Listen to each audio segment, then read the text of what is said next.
yenza phela uvule la. Awulethi but akukho right khona. Uba yini? Ifridge yami yabaphathani lendi ya. Awulethi kubotshwe so. Usajakobo phela. Babo phifindo. Ukubotshwa ifindo mawulethi. Amafindo amabili. Mazi kulo. Hayi.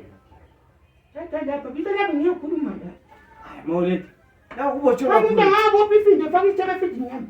Manje ufuna ukuyathini? Hayi, this is my house. Kanti mawulethi besifuna ukutshontsha manje wena siyakhuluma nabo I am the owner of the house here. Nxa ufaka isithebe efridge yami kumele ngibophe ifindo. So siyabavusa.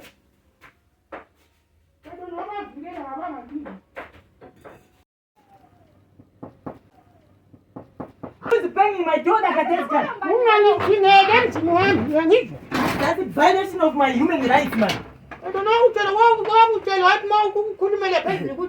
Coco. Very cool, my Coco. Go, come on,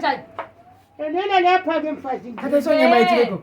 uyangizwa ngiyakuzwa gogo iproblem inga akubotshwa findo nxa ufaka isithebe efridge yami kanti isithebo esikabani ngithe ungabophi ifindo manje ngesikabani isithebo gogo kulama-terms and conditions. Hayi Coco mina mbangani kuhlala endini lapho ngathi ukuhlupha we better vacate siye kwamanye ama-better areas.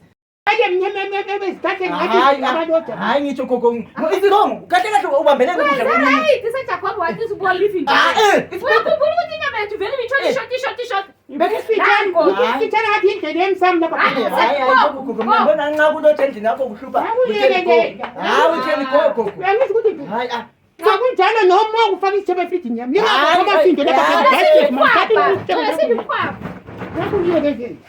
ngiyaphuma lapha ngenyanga inakezalo angithi funa ukuyibona lapha